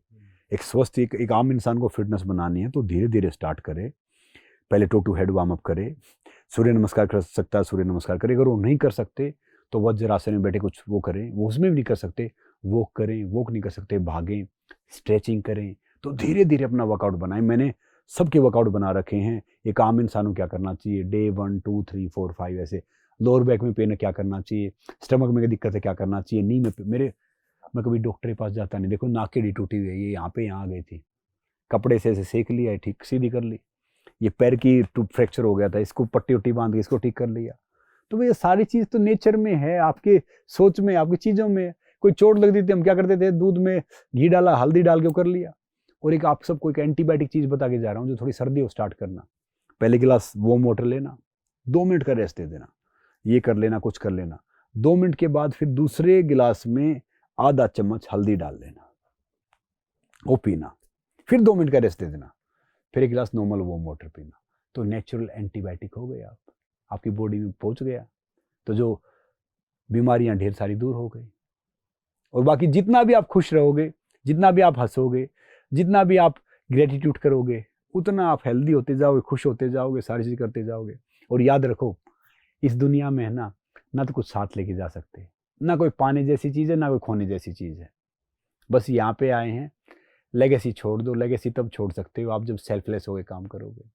अगर आप इसमें स्वार्थ देखते रहे कि भाई इससे मैं ये बना लूँ, उससे मैं वो कर लूँ, इस चीज़ से मैं ये कर लूँ, तो फिर कहाँ लेगेसी छोड़ोगे। बहुत से अधिकारी बन जाएंगे, बहुत से दूसरे बन जाएंगे, बहुत से तीसरे बन जाएंगे, वो कहाँ है वो सब हमारे लिए तो काम करते हैं। नहीं, काम इंसान को मैं हमेशा बोलता हूँ कि भाई उसको उसका अधिकार बता दो, उसकी चीज़ें बता दो। तो मेरा ये मानना रहता है कि भाई जिंदगी जो आपको मिली है, आपकी ज़िंदगी एक मैसेज होनी चाहिए सबके लिए कि भाई वो आया था, वो आई थी कि आप ये काम करना, तो ये काम करके जाओ। इसलिए याद रखो, चाहे ज्ञान है, धन है, या कोई भी चीज़ है, वो बांटने से बढ़ती है। जो आपके पास है ना, उसको दे के जाए। जो लेता है ना, लेता रहेगा, कुछ होगा नहीं। एक कुआं है, कुएं का जब तक पानी पीते रहेंगे ना तो पानी मीठा रहेगा। जब लोग पानी पीना बंद कर देंगे ना तो खारा हो जाएगा, खट्टा हो जाएगा, वो सड़ जाएगा वो। याद रखना, जो चीज़ अगर आप दोगे तो आपको डबल मिलेगा। देवता भी देने वाला होता है। एक लास्ट सवाल है मेरा, एक इंटरेस्टिंग सवाल है कि अगर आप कई साल के बाद अगर आप हेल्थ मिनिस्टर बन जाते इस देश के, तो आप 5 चीज क्या करते अगर आपको हेल्थ मिनिस्ट्री दे दी तो? किसी ने मेरे से 3 सवाल पूछे थे, 3 सवाल के जवाब देके जाऊंगा मैं आपको। किसी ने मेरे से बोला अगर आप प्राइम मिनिस्टर बन गए तो आप क्या करोगे? सबसे पहले मैं रिजर्वेशन खत्म करूंगा। अगर मैं प्राइम मिनिस्टर बनता हूं, सबसे पहले मैं आरक्षण खत्म कर दूंगा। टैलेंटेड बच्चे, जिसको इंजेक्शन पकड़ना नहीं आता वो डॉक्टर हैं, जिसको कलम लिखनी नहीं आती वो मास्टर हैं, जिसको बाकी चीज़ करनी नहीं, जो एफिशिएंट है ना वहाँ पे नहीं है। आप आरक्षण दो आर्थिक आधार पे। नौकरी में बहुत से जैसे नेता नहीं कर रहे हैं, मेरी सरकार आई तो मैं 50% कर दूंगा, मेरी आई तो मैं 60% कर दूंगा, यहाँ पे जाटों को दो, वहाँ पे मराठा को दो, वहाँ पे उसको दो, वहाँ पे उसको दो। नहीं, गलत है। मैं अगर प्राइम मिनिस्टर बनता हूँ, मैं सबसे पहले रिजर्वेशन खत्म करूंगा। मैं स्पोर्ट्स मिनिस्टर बनता हूँ तो मैं सबसे पहले उनको मदद करूंगा, उन बच्चों को बढ़ते हुए को सब बढ़ते हैं, जो गांव में है, जो लड़का लड़की जो दम तोड़ देते हैं ना, साई तक तो पहुंचते ही नहीं। किसी का माता पिता ढेर सारी चीज़ें, वो खेत में काम करते हैं, वही रहते हैं, वहीं पे चले जाते हैं, मैं वहाँ से लेके आऊँगा। स्पोर्ट्स में बहुत ट्रांसफर फेयर कर दूंगा कि भैया जो मेडल जीतेगा, मैं एक बात हमेशा बोलता हूँ, चैंपियन वो नहीं होता जो मेडल जीता है, ट्रॉफी जीता है, फर्स्ट आता है, किसी फील्ड में टॉप करता है। चैंपियन वो होता है जो लगातार कोशिश करता है। अगर मैं हेल्थ मिनिस्टर बनता हूँ तो मैं एक चीज़ बिल्कुल कर दूंगा कि भैया कोई भी दवाई है वो दवाई जेन्युइन रेट पे मिलेगी, और नकली दवाई जो बेच रहे हैं उनको सख्त से सख्त सजा दो। अब ये हेल्थ मिनिस्टर वो बनते हैं जिन्हें खुद जुकाम हुआ रहता है। अगर आप हेल्थ मिनिस्टर बनते हो तो समझो कि भैया देखो मेरी लाइफ पे क्या लिखा हुआ है, हेल्थ इज ओनली वेल्थ। कि अगर मैं ये बनता हूँ तो मैं एक्चुअली वहाँ तक पहुँचूंगा जहाँ तक वो चीज़ पहुँचनी चाहिए। अरे अपना फायदा, देश है तो हम हैं, देश से बड़ा कुछ नहीं है। जो मैं कोई भी काम करता हूँ, व्यक्तिगत काम करूँ या सामूहिक काम करूँ, मैं पहले देखता हूँ इसमें समाज का फायदा है, देश का फायदा, तो मैं काम करता हूँ। अर्शिल जी, नहीं मैं काम करता नहीं हूँ। जंगल की अर्थव्यवस्था कितनी खराब हो जाए, शेर कभी घास नहीं खाएगा, वो शिकार ही करेगा। मैं चाहे पानी पी के सो जाऊँगा, मैं प्याज खा के सो जाऊँगा, ये देश है ना, देश ही आपके मेरे जैसे आदमी चला रहे हैं, ये वो नहीं चला रहे। मगर मैं कभी भी देश के लिए, समाज के लिए गलत चीज़ नहीं करूँगा, ना सोचूंगा।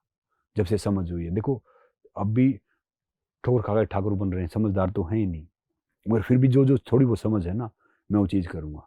जो भी मुझे मौका मिलेगा, जहाँ पे भी मैं आऊँगा, मैं मेरे टावर में रहता हूँ, कहीं पे भी हूँ, कहीं पे नल खुला होगा, बिजली खुली होगी, या कोई कचरा वो गिरा होगा, मैं उसको बंद करता हूँ, उनको फ़ोन करता हूँ कि पानी गिर रहा है, ये चीज़ हो रही है, तो वो मेरी जिम्मेदारी है।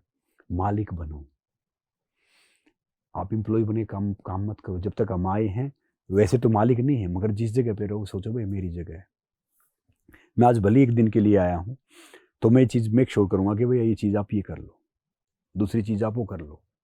और बाकी इंसान को तो खाना उतना खाना चाहिए जितना वो जिंदा रह जाए, ताकत तो हो ही जाएगा। बाकी ठूसते रहे, डस्टबिन थोड़ी हमारा पेट। तो हेल्थ भी आपको लेनी है, स्पिरिचुअली भी आपको स्ट्रोंग होना है। आप आज से है ना सारे काम एथिकल करना स्टार्ट कर दो, अपना फायदा ही मत देखो। सबसे बड़ा धर्म ये है कि हमारे द्वारा किसी व्यक्ति को आर्थिक, सामाजिक,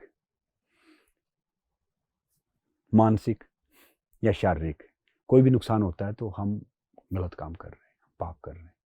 अगर वो चीज़ उसको नहीं होती तो हम सारी चीज़ ठीक कर रहे हैं। मेरे पास बताने को तो आपको हर टॉपिक में बहुत है, मगर हमारे पास समय का भी वो है। मैं तो आपको 10 दिन बता सकता हूँ और एक्चुअली सही चीज़ बता सकता हूँ। मैंने ना बहुत से बच्चों को आर्थराइटिस ठीक किया है नॉर्मली, उसमें वो मैंने वीडियो भी डाली है।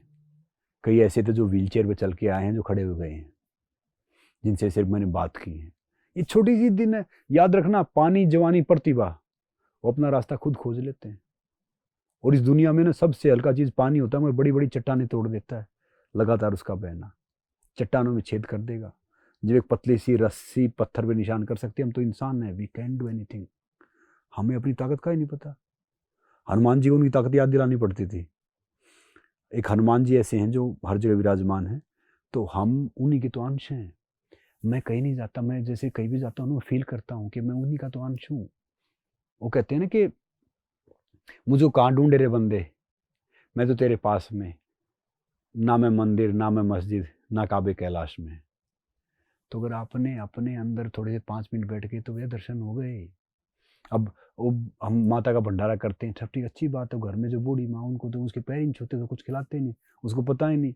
मैंने खुद फील किया, जब किसी घर में चले जाओ, जब बच्चों की शादी होती है, कुछ होती है, तो सब हो जाती है। और बच्चों को ना एक चीज़ जरूर सिखाओ, ये मैं चीज़ दे के जा रहा हूँ, उनको ये मत सिखाओ कि देश आज़ाद कैसे हुआ था, उनको सिखाओ कि हम गुलाम कैसे हुए थे। अगर ये बात सिखाते हैं ना कि एकत्रित कैसे रहना है, या बाकी चीज़ें हमें कैसे रहना है, कैसे करना है, तो फिर वो देश चेंज हो जाएगा। देश बदलना है ना, तो सोच बदलनी पड़ेगी। सोच बहरी तो देश कहाँ से बदलेगा। तो इसीलिए मैं कोई भी चीज़, कोई भी आडंबर, कोई भी चीज़ों को मैं लेता नहीं कि भाई आप अगर ये कर लिया तो आप ये हो जाओगे। धर्म पता है, ये इंसान 8 साल से है, ये हम सृष्टि पे 8 लाख साल पुरानी चीज़ है। धर्म तो 5000 साल पहले आया है।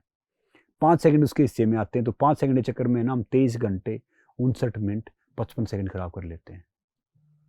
तो जिंदगी में आगे जाओ, सब मिलकर देश के लिए काम करो। देश है तो हम है।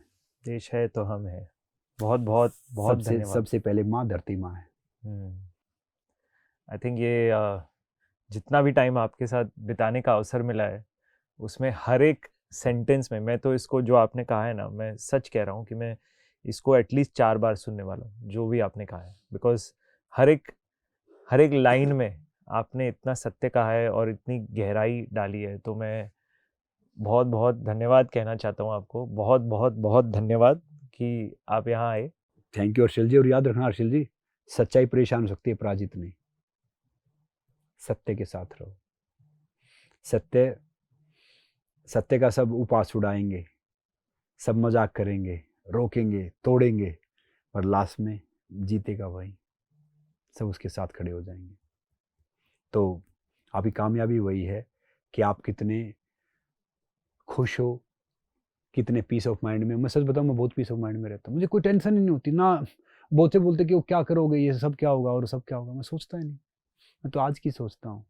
ये पक्षी हैं, ये सारे हैं, ये तो इनका तो कोई घर भी नहीं बेचारों का। बंदर है मेरे, कई बार आ जाते हैं, वो ऐसे खेलते कूदते रहते हैं। हम ये जो सारे सब चारों तरफ इसको बांध के बैठे हुए हैं, किस लिए भैया? जाना है। अगर हर्षिल जी मैं आज भी जाता हूँ, मैं शांति से जाऊंगा। और मुक्ति, आत्मा, ये सब क्या होता है? अगर आपकी डेथ हो गई और फिर भी आपकी कुछ मन में चल रहा है, तो भैया मुक्ति कहाँ है? कुछ चले नहीं, कुछ दे के जाओ, सब करके जाओ। अब मैंने एक बात मैं साफ समझ लेता हूँ कि भाई देखो, मेहमान है, जाना तो है, लेगेसी छोड़ के जाएंगे। और देखो, जिंदगी कौन दे सकता है हर्षिल जी? जिंदगी किसने दी है? कण कण में हो तो। और ले कौन सकता है? तो बीच वाले से क्या डरना है? क्योंकि बुरा मान जाएगा, कोई ये हो जाएगा, कोई देखो, आप हम्बल रहो, आप बड़े विनम्र भाषा से बात करो, वो मत करो। मगर याद है ना, सच कहने से मत कतराओ। आईना बहुत पतला होता है, मगर वो सच दिखा देता है। आईना तो ऐसा होता है कि कुछ भी फेंको टूट जाएगा। तो सत्य के साथ खड़े रहो, सत्य का साथ दो। सत्यम शिवम सुंदरम। नमस्ते।